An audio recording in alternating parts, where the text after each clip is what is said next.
जय हिंद दोस्तों। आज की वीडियो क्या समझने वाले हैं हम क्लास ट्वेल्थ केमिस्ट्री का 6 महत्वपूर्ण नियम। ये कहना पार्ट 1 है, हम पार्ट 2 भी लाएंगे।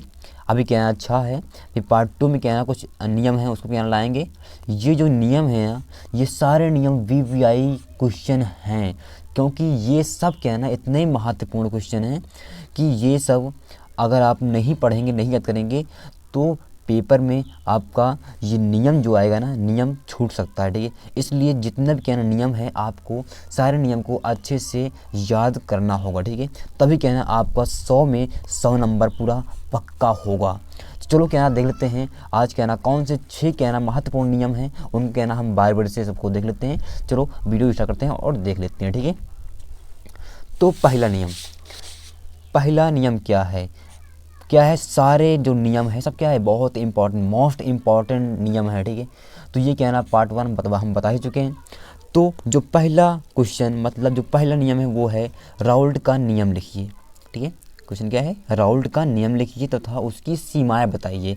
इसमें क्या है ना, राउल्ट का नियम लिखना है और उसकी सीमाएं बताना है। तो राउल्ट के नियम क्या है, राउल्ट के नियम के अनुसार किसी विलायक में अवाष्पशील विलेय पदार्थ मिलाने पर प्राप्त विलयन के वाष्प दाब का अपेक्षिक अवनमन विलेय के मोल प्रभाज के बराबर होता है। ठीक है, क्या कहा, राउल्ट के नियम के अनुसार किसी विलायक में अवाष्पशील विलेय पदार्थ मिलाने पर प्राप्त विलयन के वाष्प दाब का अपेक्षिक अवनमन विलेय के मोल प्रभाज के बराबर होता है। इसका फार्मूला क्या होता है, इसका कहना फार्मूला होता है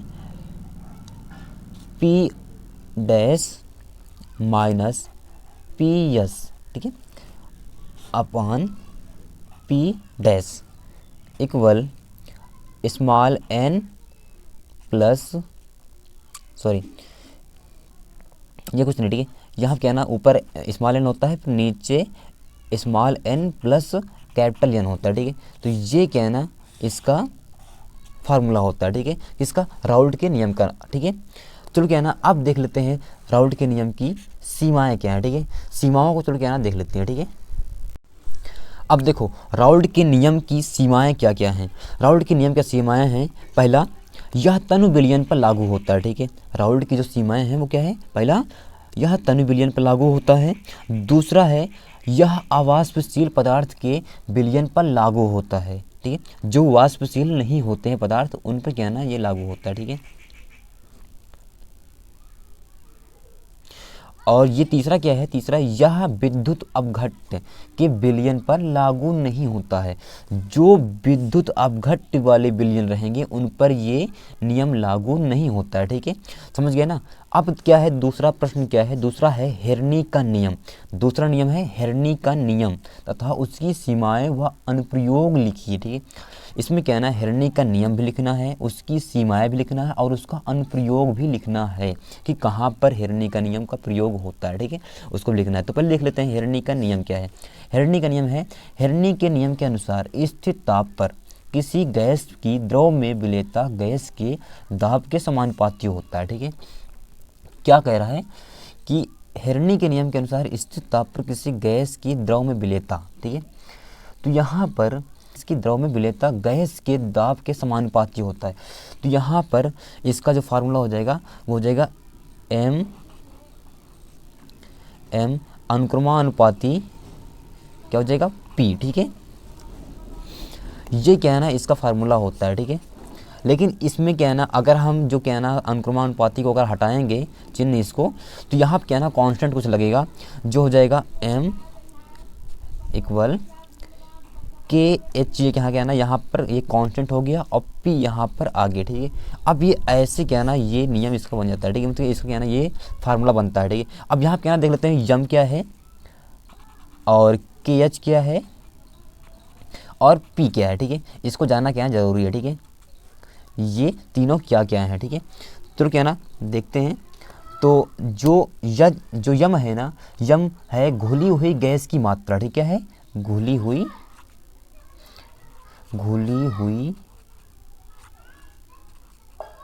गैस की मात्रा, ठीक है, समझ गए। और जो केएच है ना, ये केएच जो है हेनरी नियतांक है, ठीक है। क्या है? हेनरी नियतांक है, ठीक है। और जो पी है, पी गैस का दाब है, ठीक है। क्या है? गैस का दाब है, ठीक है। समझ गए होंगे आप। तो ऐसे क्या है ना, ये है हेनरी का नियम और उसका सीमाएं। चलो क्या है ना, अब इसका क्या है ना सीमाएं और इसका अनुप्रयोग दोनों देख लेते हैं, ठीक है। तो अब यहाँ क्या है ना, हेनरी का जो नियम की जो सीमाएं हैं, सीमाएं क्या क्या हैं देखते हैं, ठीक है। तो पहला जो है यह नियम केवल आदर्श विलयन के लिए मान्य है। मतलब जो ये नियम है ये केवल क्या है ना आदर्श विलयन पर, आदर्श गैस पर क्या है ना ये केवल मान्य होता है बस, ठीक है। दूसरा क्या है, दूसरा इसमें विलयन का ताप बहुत कम नहीं होना चाहिए, ठीक है। अगर विलयन का ताप, जो विलयन रहेगा उसका ताप क्या है ना अगर कम हो जाएगा तो उस पर क्या है ना ये काम नहीं करेगा, ठीक है। इसलिए कह रहा है कि विलयन का ताप बहुत कम नहीं होना चाहिए, ठीक है। और तीसरा क्या है, तीसरा गैस की विलेयता बहुत अधिक नहीं होनी चाहिए। मतलब जो गैस की जो विलेयता रहेगी, जो क्या है ना गैस घुली होगी, वो बहुत ज़्यादा नहीं होनी चाहिए, ठीक है। नहीं तो ये क्या है ना नियम काम नहीं करता है। और चौथा क्या है, यह नियम उन गैसों पर लागू होता है जो विलायक से क्रिया नहीं करते हैं। मतलब कि ये जो नियम है, ये नियम उन पर लागू होता है, उन गैसों पर जो विलायक से कार्य नहीं करते, ठीक है। विलायक क्या होता है हम आपको यहाँ बता दें। तो देखो विलायक जो होता है ना, विलायक होता क्या है, देखो जैसे मान लो क्या है ना, जैसे पानी, ठीक है। क्या है? पानी, ठीक है। तो पानी और प्लस चीनी, क्या? चीनी अगर मिलाएंगे क्या बन जाएगा? शरबत, है ना, शरबत। तो वैसे ही जो पानी होता है ना, जो पानी होता है ये है विलायक, ठीक है। क्या होता है? विलायक, ठीक है। और जो प्लस जो चीनी है ये विलेय हो जाएगा, ठीक है। क्या हो जाएगा? विलेय। और यहाँ पर दोनों को अगर मिक्सचर कर देंगे, जो शरबत बना है, शरबत क्या बन जाएगा? शरबत बनेगा विलयन, ठीक है। समझ गया ना। तो यहाँ पर क्या कह रहा है, देखो जो पानी होता है जिसकी मात्रा ज़्यादा होती है वो होता है विलायक, जिसकी मात्रा कम होती है वो होता है विलेय। और दोनों को अगर मिक्सचर कर देंगे तो बन जाता है विलयन, ठीक है। क्या बन जाता है? शरबत जैसे विलयन, ठीक है। तो विलायक की क्या कह रहा है, ये विलायक से क्रिया नहीं करते हैं, ठीक है। वो क्या ना हेनरी के नियम पर कार्य करते हैं, ठीक है। अब देखो हेनरी का अनुप्रयोग क्या क्या है। हेनरी का जो क्या ना अनुप्रयोग है, पहला क्या है, शीतल पेय पदार्थ में क्या ना हेनरी का काम आता है, ठीक है। और दूसरा क्या है, अधिक ऊंचाई पर ऑक्सीजन टैंक में भी काम आता है हेनरी का, ठीक है। और तीसरा जो है समुद्री गोताखोर में भी क्या ना इसका अनुप्रयोग होता है, ठीक है। तो अब क्या ना देखो तीसरा क्या है, तीसरा बहुत क्या ना वीवीआई क्या ना ये नियम है, ठीक है। इसलिए इसको क्या ना अच्छे से क्या ना आप याद कर लीजिएगा, ठीक है। ये क्या ना बार बार ये पूछा गया, ठीक है। क्या है? कोलराउस का नियम लिखिए तथा इसका अनुप्रयोग लिखिए, ठीक है। तो यहाँ पर कोलराउस का जो नियम है क्या है, कोलराउस के नियम के अनुसार अनंत अनुताप पर किसी विद्युत अपघट्ट की मोरल चालकता विलयन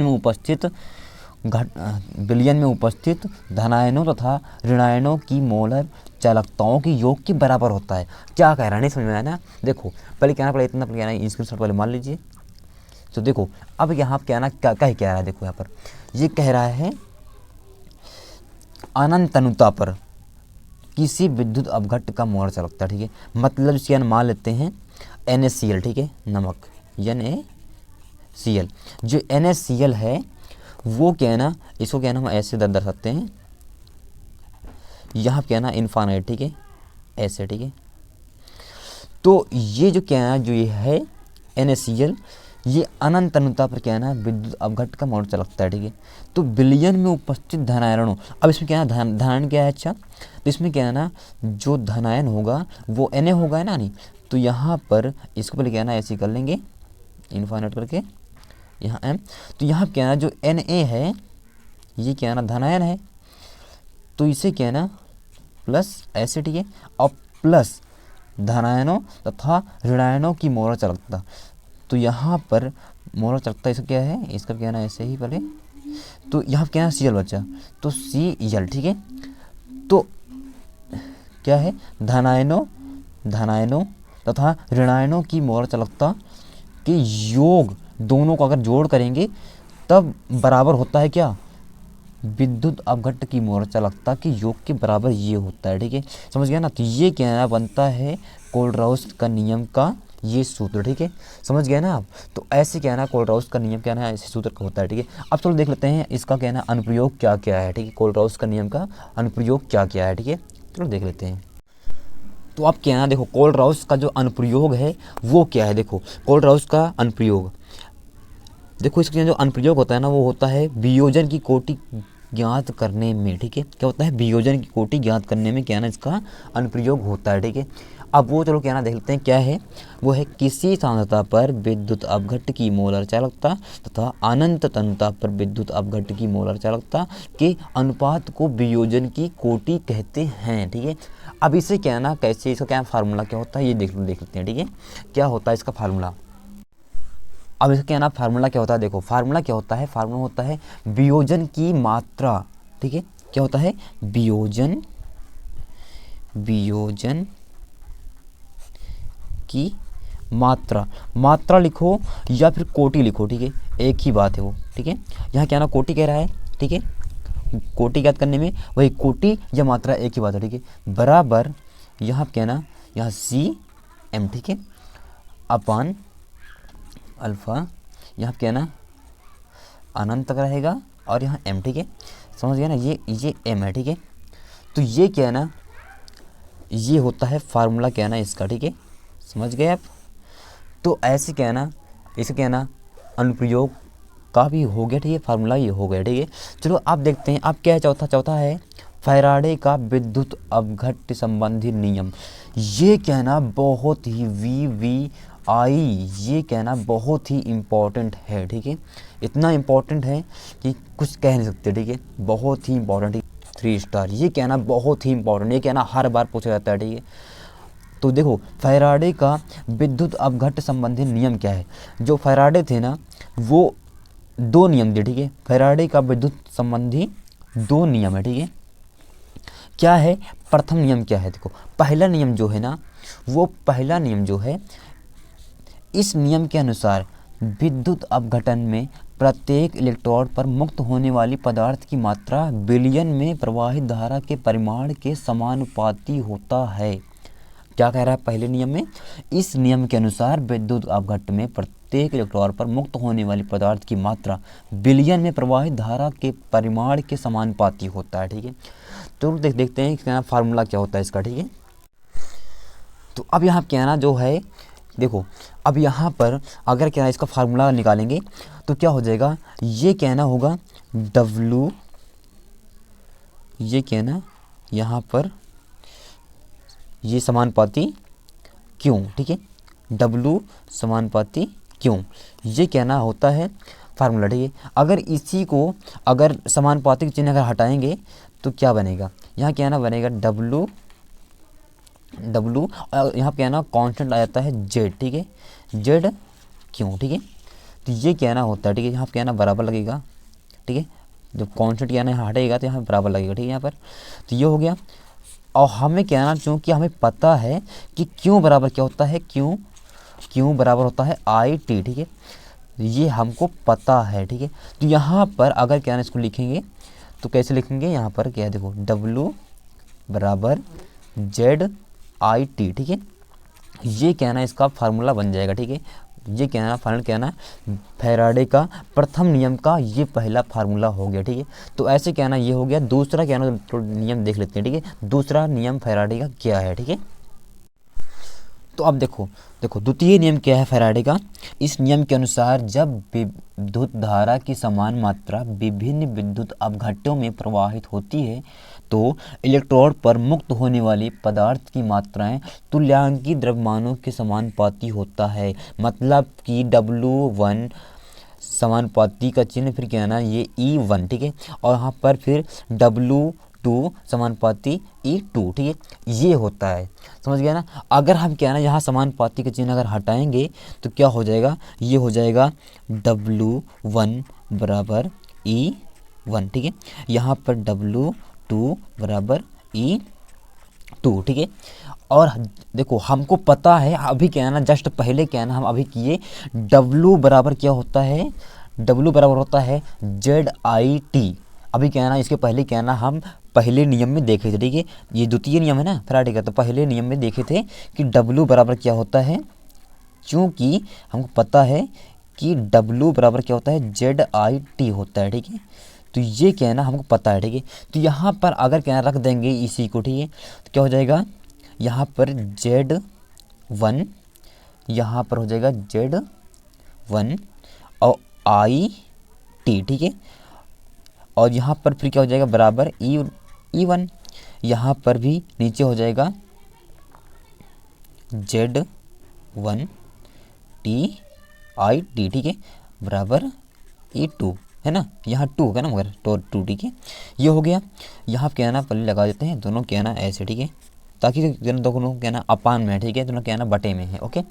तो अब यहाँ पर क्या है, जो कटने वाला चीज़ क्या है ना काट दे, ठीक है। यहाँ T से T कट गया, I से I कट गया, ठीक है। बच क्या रहा है अब, यहाँ पर बच रहा है Z1 बच रहा है अपॉन Z2 बच रहा है ना। और यहाँ पर फिर इक्वल E1 और E2। यही क्या है ना फैराडे का द्वितीय नियम का ये फार्मूला होता है, ठीक है। ऐसे क्या है ना करते हैं, ठीक है, समझ गए ना आप। तो अब चलो क्या ना देख लेते हैं निर्दिष्ट समीकरण मतलब कि पांचवा नियम क्या है, ठीक है। जितना क्या ना बता रहे हैं सब क्या ना बहुत इंपॉर्टेंट नियम है, ठीक है। तो देखो निर्दिष्ट समीकरण क्या है पूछ रहा है ना। देखो इसका क्या ना क्या होगा उत्तर, इलेक्ट्रोड विभव तथा विलयन के सांद्रता के बीच संबंध को बताने वाले समीकरण को ही क्या कहते हैं, निर्दिष्ट समीकरण कहते हैं, ठीक है। इसमें का जो क्या ना फार्मूला है ये है E बराबर E dash minus 0.0591 upon n, ठीक है, लॉन्ग 1 अपॉन mn प्लस, ठीक है। ऐसा ये कहना है। और इसमें कहना इसमें का जाना ये जरूरी है कि जो कहना ये सब दिया हुआ है इनका कहना इनका प्रतीक क्या होता है, ठीक है। इसका कहना E है तो E का प्रतीक क्या है, E डैश है तो इसका प्रतीक क्या है, मतलब कहना इसका मतलब क्या है, ठीक है। और यहाँ पर n है तो n का मतलब क्या है, और यहाँ पर mn है ना एक, तो m और mn प्लस का मतलब क्या है, ये कहना जानना बहुत ज़रूरी है, ठीक है, समझ गया ना। तो चलो क्या देखते हैं। देखो यहाँ जो क्या ना ये E है ना, E का मतलब होता है इलेक्ट्रोड विभव, ठीक है। क्या होता है इलेक्ट्रोड, क्या होता है इलेक्ट्रोड विभव, ठीक है। E का मतलब होता है इलेक्ट्रोड विभव और E डैश का मतलब क्या होता है मानक इलेक्ट्रोड विभव, ठीक है। क्या होता है मानक इलेक्ट्रोड विभव, ठीक है, इलेक्ट्रोड विभव, समझ गए। और जो n है, n क्या है इलेक्ट्रोड की संख्या है, ठीक, क्या है इलेक्ट्रोड की संख्या, ये है n, ठीक है, इलेक्ट्रोड की संख्या, समझ गए। और जो यम n है ना, यम n क्या है धातु आयन का सांद्रता है, ठीक है, क्या है धातु आयन की सांद्रता है, धातु आयन की सांद्रता है, ठीक है, क्या है धातु आयन की सांद्रता, समझ गए। नहीं दिखाई दे रहा था, ओके अब दिखाई दे रहा है। ये क्या है ना धातु आयन की सांद्रता है, ठीक है, समझ गए। तो ये क्या है ना जानना जरूरी था, जान गए, ठीक है। अब देखते हैं नेक्स्ट वाला कौन सा है।